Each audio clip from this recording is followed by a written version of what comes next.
शहदादकोट में ज़िले elementary board पारां सवालिया पर्चा तक़सीम।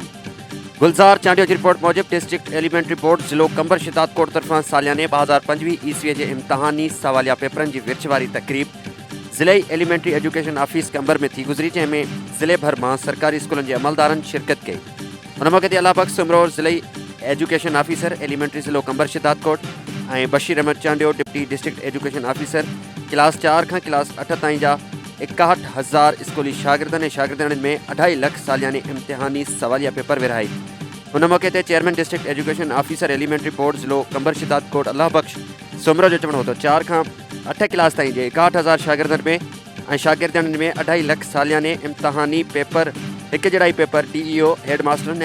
हेड मिस्ट्रेस में दिना विया आहिनि, जेका कंबर शहदादकोट ज़िले की तारीख़ में एक कारकर्दगी है, जैसा स्कूलन के बासानी पेपर दिना विया आहिनि, जेके 27 फरवरी 2025 ईस्वी का शुरू थींदड़ सालियानी इम्तिहानी सेंटरन के लिए 3 टीमूं मुक़रर कयूं वियूं आहिनि।